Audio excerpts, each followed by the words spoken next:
productive week in the House. We're excited to get not only a good bulk of legislation moving, but also some significant pieces of legislation. I think some things that have a chance to have a pretty dramatic impact, not only on our economy, but also on our education system. And that's what you see with the group that I asked to join us today. And so I'm going to ask each of them to talk about their efforts this week. And we'll start with Representative Matthews on the Transportation Network bill, which I think is a big deal for the state. You want to have him maybe come over here and be? Sure, I'm really excited. House Bill 2330 passed today. We'll get you in the right spot. Oh, I'm sorry. So House Bill 2330 passed today. It establishes a statewide network or regulatory environment for transportation network companies. Passed with 115 votes. Should create plenty of opportunity, lots of new opportunity for new businesses in our state. I think it's a good economic development bill. So I'm pretty excited about it. One of the arguments we heard about that bill today was instances both with Uber drivers and cab drivers of cases where maybe there should have been a tougher background check. Does that need to be a discussion in the future? You know, we live in a dangerous world, and no background check is going to be perfect. We heard instances on both sides. I have every confidence that the transportation network companies like Uber and Lyft are doing everything they can. They do very thorough background checks. We have different background checks going on across the transportation industry. I'm very confident that they do everything they can. And background checks are not the end of the safety discussion. When you add the technology that the transportation network companies are putting into their platform, using their platform, I feel very comfortable. I don't know if this is a question for you or Speaker Richardson, but what kind of sense do you have of this bill's chances in the Senate? Have you spoken to leadership there? Yeah, I'm optimistic that it'll have a fair shot over in the Senate, and I think there are a number of members of the Senate that see this bill the same way that we see it in the House, and that's removing a government barrier to a form of economic activity and a form of transportation. So I know that there are a number of like-minded people over in the Senate that I think the bill has significant support over them. Do you mind commenting briefly on this task force to investigate what happened in St. Louis? Can we finish sure. kind of the range of bills, and then we'll come back to that if you don't mind. We'll go next to Representative Burleson, who, in his continuing effort to allow motorcyclist freedom in Missouri, and I'll turn it over to him on that. Eric. Thank you. So this is a bill that I think at the end of the day, it's the proper function of government, but at the same time, what I think we've done differently this year is encourage those riders while giving them the freedom, where they are required, if they're going to take that responsibility, to take a motorcycle safety training class, which statistically shows significant life savings. In fact, I can demonstrate. Some studies show more potential life savings than the helmet. But I think we're doing this in a way where we're allowing citizens that choice, because at the end of the day, these are adults, they're taxpayers. Many of them have fought in wars for this country, and we don't need to be their parents up here telling them how to live their lives. Go ahead. I guess I have a similar question. What chances do you think this might have in the Senate? And then also, what about with Governor Nixon? Well, this bill has passed the Senate. In fact, if you look at this version of the bill, it's gaining bipartisan support. I think even Senator Holzman is the co-sponsor or carrier of this legislation in the Senate, because I think that as this moves, and I spoke with Representative Weber, and who has come around to this issue as well, to making the same conclusion that this is, the statistics are marginal, but really what this is mostly about is that, do we want to go to these extent to tell people how to live their lives when they're making the choice to get on a motorcycle, which if we were going to try to dictate what is healthy, or we can go about doing all kinds of things like telling them what they can eat or what they should be doing outside of this. But I think that this is the right thing to do, and this bill, especially with adding the safety training requirement, is going to make sure that people that are on the road have been have taken that course. It fell about, I guess, 6 votes short of a veto-proof majority. Any plans to try to sway some votes? Absolutely. I mean, we had members absent today. I think we'll have a good opportunity to take a run at a veto override on this, and that's a credit to the way Representative Burleson has worked with some of the people that have been opposed to this bill in the past and tried to make it a little better. So we will absolutely be looking at this as something for a potential override if it gets to that. Anything else for Eric? Keeping with the freedom theme, Representative Kurtman has been working very hard to try to get industrial hemp legislation across the finish line, not just this year, but in the past. And so I'll ask him to talk a little bit about that. Sure. Thank you.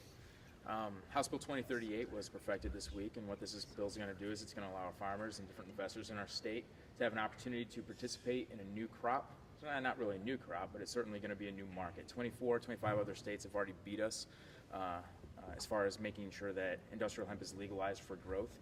And so I'm really excited about this opportunity for us to bring in some new tax dollars to the education and road and other things that we have to fund by allowing our farmers and our manufacturers to participate in this new market.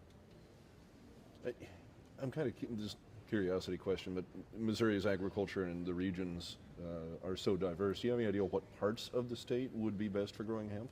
That's a good question. I'm not sure what parts will be the best, but I do know that this grows like a weed because it is a weed. And when you look at farmers across the state, you talk to farmers across the state, this is kind of a nuisance for them. Right now, they have to get rid of it. They have to pull it out of their ditches. They call it ditchweed in many parts of the state. So I think this is a very robust crop that we're going to be able to grow at pretty much anywhere. Anything else on that? All right, we'll ask Representative Fitzpatrick to, in addition to his duties working as Vice Chair of Budget's been working hard on the daily fantasy sports legislation, which has been in the news all over the country, and I think he's come up with a very good way to address it. Yeah, so House Bill 1941 is kind of in response to, like the Speaker said, what you've seen across the country and states that are questioning the legality under their existing state laws of daily fantasy sports being played in their state. And so in Missouri, we wanted to be proactive in that before before it became an issue that had to be litigated, that was litigated. And so, like I said, on the floor of the House, this bill essentially does two things. Number one, it provides certainty, legal certainty to the companies that operate these games, some of which are actually based in Missouri, that they can continue to do that without fear of whether or not they're doing whether or not it's legal. And it also allows the roughly 1 million people in the state of Missouri who do play these games to continue to do that. Whereas, if we didn't pass this bill, there is the possibility that it could be litigated. The Attorney General could try to stop the companies from operating in the state, and it's something we don't want. That I think 104 people plus maybe some of the 20 that were absent today, or want to make sure people can continue to do as well. So we're looking forward to getting it over to the Senate and see how they handle it over there. Did DraftKings or another company approach you with concerns about this, or what spurred you to take interest in it? Yeah, the industry, and it's there are some of the larger operators that are based out of state, but I've also talked to a couple of companies in St. Louis, or people that operate companies in St. Louis that do daily fantasy sports as well, that have taken an interest in the bill, because they want to be able to continue operating. Some of these businesses, it's been a month or so, so I can't recall the name of the company in St. Louis off the top of my head, but he's been doing it since the 90s, on a smaller scale, and so it's something that has existed for quite a long time, but it just hasn't gotten as big and gained as much attention until the last few years. So yeah, I mean the industry, I would say, is supportive of the bill. They testified in favor of the bill. And what got me involved in it, yes, I talked to people in the industry, and obviously it was as a result of some of the things that were happening in other states. Anything else? Thanks, guys. So also, big education bill this week, and Representative Woods continuing his efforts to try to move some education bills across the finish line, so I'll let him talk about his efforts this week. House Bill 1943 came up to the floor this week and was perfected. This is going to give the state of Missouri an opportunity to fully fund the foundation formula. In 2005, we developed a formula to get an equal distribution to the students that needed it most in the state of Missouri, and we haven't been able to fund it since 2010 when it became fully implemented. there was a change in the formula that we thought we were going to get a lot of gambling money in that was going to create a lot of revenue for the schools. The revenue didn't materialize the way it was supposed to. And so we're going to go back to the original formula, put a 5% cap back in the growth. That way we can fully fund it. It kicks in early childhood education all across the state within a year, and we give more stability to the budgeting process for the schools. At the same time, we're going to give the school districts a little bit of freedom in the way they develop their school calendars. Schools need the local control on how they should develop their schools and when the students should be there to meet the needs of those students. It's a little different in the rural areas than it is in the metropolitan. We'll give them that freedom to make the choice. If I remember right, the Senate had its own version of this bill, and They debated did. this. Senator Wasson has the 5% cap in a bill as well. Made it through the Senate 31-0. How far apart are the two different pieces of legislation? The 5% cap is identical. I just added the school calendar freedom part to it and a little bit of limitation on the testing, but very similar. What do you think is more likely at this point, that you'll take up the Senate bill over here, or that you want to see what they do with this bill? Well, I would like to see both happen. Obviously, we'll send this bill over to the Senate. I've got agreements with these and visited with the education chair over there that we will hopefully bring this up and get some discussion and make some changes and maybe some consolidation of bills. We're going to have to be careful of how many bills make it through the Senate, so the better we can make it and get some key ideas through, the better off we'll be. I would really like to see Senator Wasson's come through, obviously as clean as possible. The governor has indicated he's not really a big fan of this policy, and if we could get it to the governor quick enough and clean enough that he has to make a decision before the end of session, it would be great to make that decision, because it really needs to be done before the 1st of July so schools know how things are going to happen. Anything else on that? Okay, back to task force.